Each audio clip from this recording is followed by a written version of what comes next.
I went to both Busch Gardens parks for my first time this year. Both of them are great places. I can't wait to head back to both these places next year for Iron Gwazi at the Tampa Park and Pantheon at the Williamsburg Park. But it's time to do my first park battle. I hope this goes well. I hope you enjoy. Before we get to determining which one is better, I just want to compare these two in stats and just show what the two parks are about. Let's talk about the stats of these two places. We'll start off with Busch Gardens Williamsburg. This park is 8 total roller coasters, 53 total attractions. It's home to 3 B&M coasters, 2 Zers, 1 Premier, 1 Aero, and 1 GCI. The park has been open since May 16th of 1975, making it currently 46 years old. It's 422 acres, so it's a pretty big park. There's a lot of property, and I'd say this is a 2-day park. If you really want to spend your time and relax at this park, then maybe go for 3 days. You could get the credits in 1 day, but you wouldn't be able to get tons of re-rides on the coasters or do any of the flat rides. Now let's switch over to Busch Gardens Tampa. This park has 9 total roller coasters and 29 total attractions. It's home to 3 B&M coasters, 2 Max, 1 Intamin, 1 Premier, 1 Zer, and 1 Schwarzkopf. This park has been open since March 31st, 1959, making it currently 62 years old. It's 335 acres, pretty big park. I could definitely see this as a 2-day park, but personally, 1 day is definitely doable, especially if you time it right. The lines aren't as bad at Busch Gardens Tampa. Let's get to the categories. The first one is going to be unique. I'm just going to compare the coasters and determine which lineup is better in that way. Then I'll give the point to each park. I'm not going to make this a big math problem like my reviews, just determine which park won each category. So I'm having 8 coaster matchups from both parks. If the winner wins by 1 or 2 points, it'll get 1 point for the coaster category. Winning by 3 or 4 points will be 2 points for the coaster category. Winning by 5 or 6 points will be 3 points for the coaster category. And winning by 7 or 8 points will be 4 points for the coaster category. This is because coasters are the most important part of a park for me. Now let's get to it. The first 2 coasters I'll match up against each other are Verbolten versus Cheetah Hunt. Both are rides that are classified as family coasters that to me seem like thrill coasters for their own reasons. Verbolten just because of how intense it actually is, and Cheetah Hunt is a bit more of a family coaster to me, but it has butterflies, some pretty decent launches, and a good height to it, so it's kind of a thrill coaster. Cheetah Hunt is my favorite coaster in the park. Verbolten is my 3rd favorite at BGW, so that's already not a good sign for Busch Gardens Tampa because I actually prefer Verbolten. They're right next to each other in my rankings in the mid-30s, and I prefer Verbolten for the out-of-control intense indoor section and just the uniqueness and shock factor of this ride. It's really something else. The next comparison will be the 2 B&M dives, Griffin versus SheiKra. They get compared to each other a lot, but I'm going to give the edge to Griffin for sure. It's my favorite dive coaster of all time, while SheiKra is my least favorite dive coaster. Griffin has more elements, more airtime, more butterflies, and it's a little smoother. I like SheiKra, but it did disappoint me a little bit. Griffin was fantastic, better than I was expecting, so it's better than SheiKra to me. Next is the 2 Premier Skyrocket 2 coasters, Tempesto versus Tigris. These are the only 2 I've done so far, and this one is a clear victory for Tempesto. Tigris was brutal. The thigh crushing on the crest before the inline twist is insanely bad. It ruins the whole entire ride. Tempesto, on the other hand, was a great coaster. It didn't hurt my legs, and I got to actually appreciate what the ride had to offer. Some pretty good forces, all types of forces. It's just so mesmerizing winding around the structure. I felt a little leg pain on my last couple of rides during the second half of the ride, but it wasn't nearly as bad as Tigris. Give Tempesto the point. This is the battle of the 2 loopers. Kumba focuses on intensity and whippiness. Loch Ness Monster focuses on giving a long ride with some great drops and being very photogenic. The inversions on it are great as well, and I love the helix. Kumba has the best element of the 2 coasters with the hell roll. That's actually insane, but as an overall ride, I give Loch Ness Monster the advantage. It's in my top 25. It's my favorite Aero, and I love this thing. Let's get to the battle of the B&M inverts, Alpengeist versus Montu. Alpengeist is more intense and has better scenery. Montu is more whippy and has a longer duration. I do find one much better than the other, however. Montu doesn't really do anything where I think it should be considered the best invert in my opinion. It's an average ride, and Alpe is also overrated, but among inverts, it should be ranked high. I'm just not the biggest fan of inverts in general, but Alpengeist will get the point here. I much prefer it over Montu. I just enjoy riding it so much more. We'll match the two family coasters now with the Invader versus Cobra's Curse. Invader is definitely less of a family coaster. It's very fast paced, has some great airtime moments, and to me is not a weak GCI. I don't find it that much worse than other GCIs like Mystic Timbers, but we'll see if that changes. But Cobra's Curse was just too good with the spinning at the end. Spinning on ride can't get better than Cobra's Curse. It's my second favorite ride at BGT. So I'm giving the edge to Cobra's Curse, and Busch Gardens Tampa will finally win a coaster matchup. Now for the kiddie coasters, Grover's Alpine Express and Air Grover. Not much to say about either, other than I came off Grover's Alpine Express more impressed than Air Grover.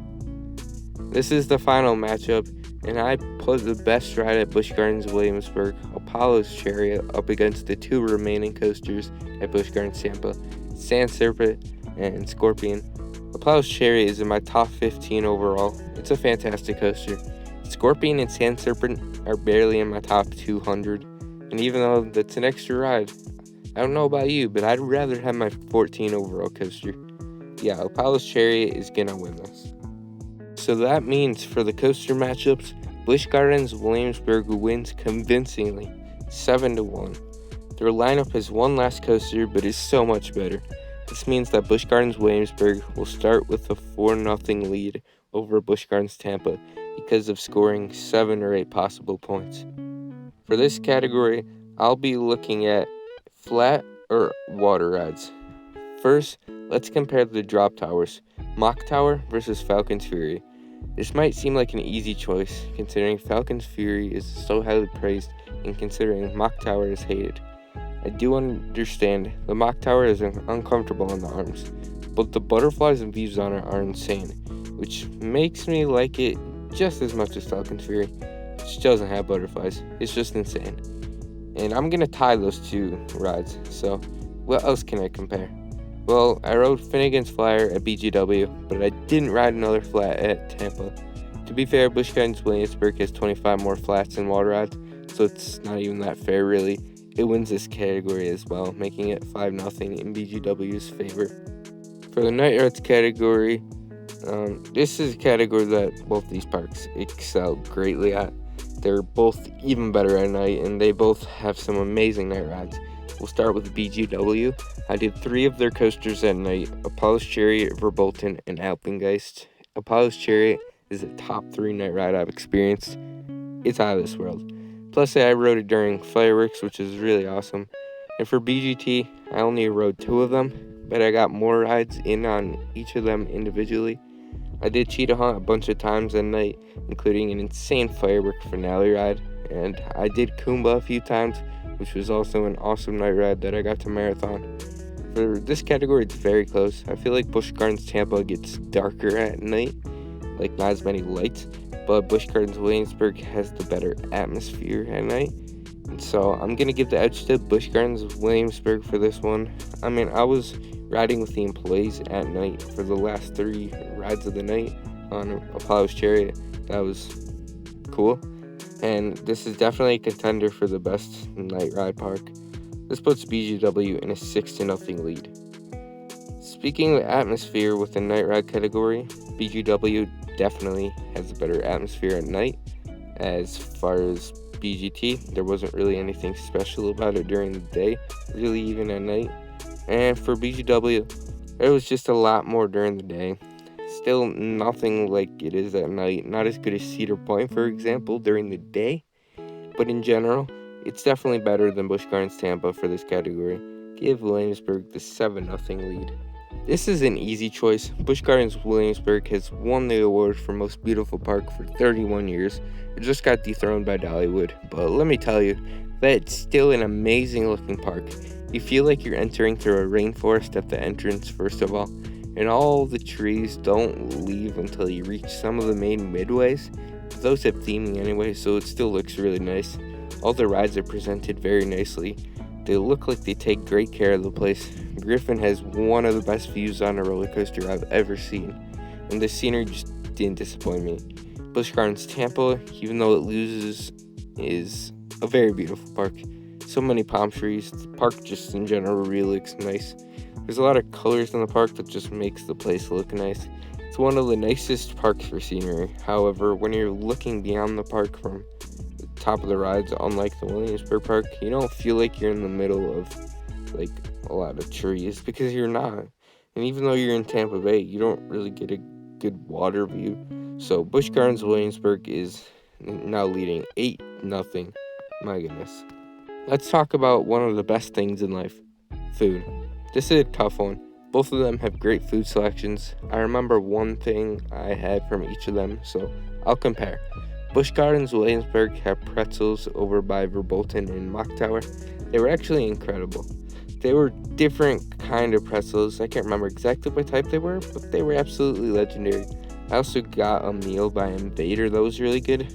Can't remember exactly what I got, but it was good. Busch Gardens Tampa, I remember for one meal. I absolutely devoured this meal up. This place was right next to Shikra, right under it kinda. I got a pulled pork sandwich, mac and cheese, waffle fries, and baked beans. That's one of the best park meals I've ever had. The pretzels at BGW were so good. I think Busch Gardens Tampa could definitely compete with Williamsburg, because I haven't tried it all since I had one last day at Tampa Park. So I'll make it a tie. Both parks will get a point. So it's now 9-1. For the layout category, neither of these parks are very good with the layout. On paper, Busch Gardens Tampa's layout looks good, but when you actually go there, you realize how spread out everything is. To get to Shikra and Tigris area, from there all the way to Cheetah and Corpus Christi Montu, you have to walk a lot with no other rides on the way other than the kiddie section. Once Iron Gwazi opens, that's right in the middle, so there won't be as big of a problem, but really the whole park is kind of a big walk just to get from ride to ride. So I'm not a huge fan of the layout. Plus, at the front of the park, I was so confused as to what way I had to go to get to Cheetah.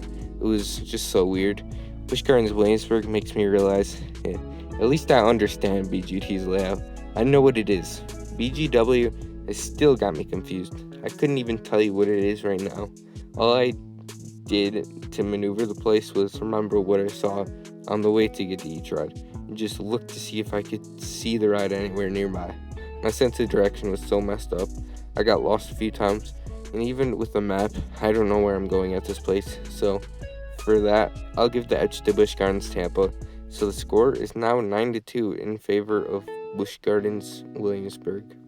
This category is handling of capacity.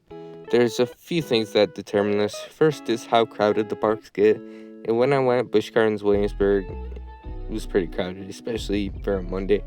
And I hope to get more rides in, but I'll elaborate on that more in the next category.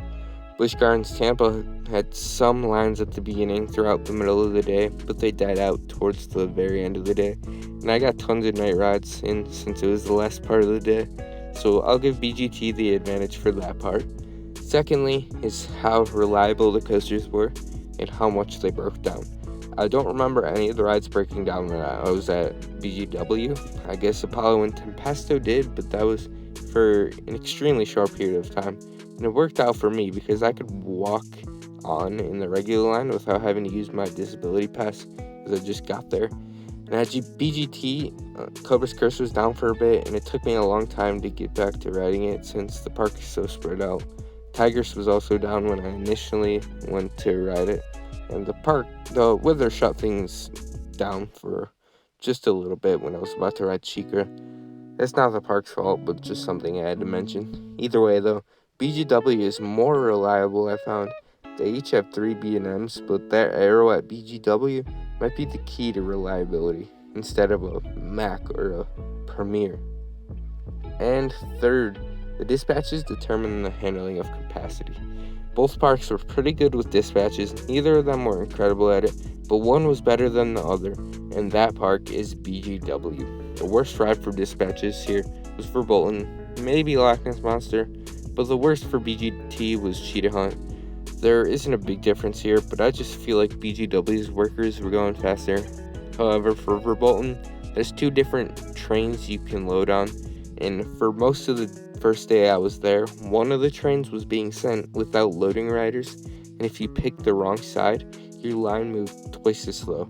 So that was pretty inconvenient. I know transferring a train would be even slower, but I guess maintenance should just take care of the train better.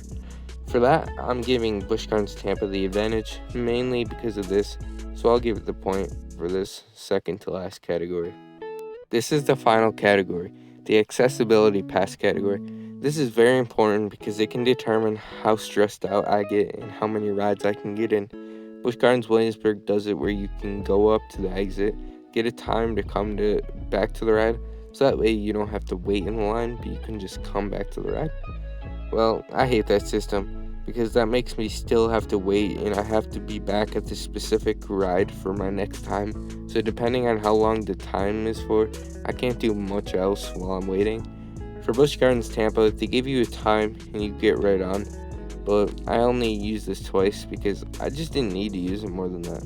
It's not the most ideal in the world, but it's an acceptable park to have this at, so I don't mind it too much. It's a better system than BGW, so Busch Gardens Tampa will be getting the final point.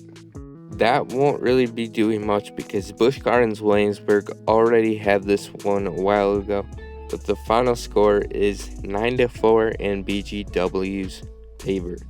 I can definitely say that I agree with this result. I much prefer Busch Gardens Williamsburg over Busch Gardens Tampa. BGW is my second favorite park overall, while Busch Gardens Tampa is my 13th favorite. So even though they're from the same chain and get compared a lot, I do prefer one much over the other. Busch Gardens Tampa is overrated in my opinion. Busch Gardens Williamsburg, on the other hand, definitely isn't. It's way more underrated than overrated. And I can't wait to head back for Pantheon and some more re-rides, as well as I want to try Escape from Pompeii for the first time.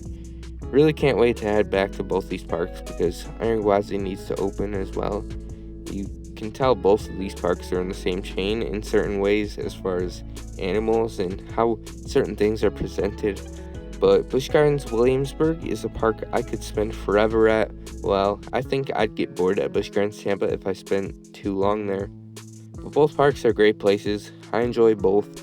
Again, congrats to Busch Gardens Williamsburg on winning this very first park battle. If you have any more park battle suggestions, let me know down in the comments. Also, tell me how you'd like me to improve or change certain things about these battles. This was the first in the series, so I hope you enjoyed how I did it. But yeah, that's going to do it. I'd love it if you share the video. Please like, comment, subscribe, and I will see you later.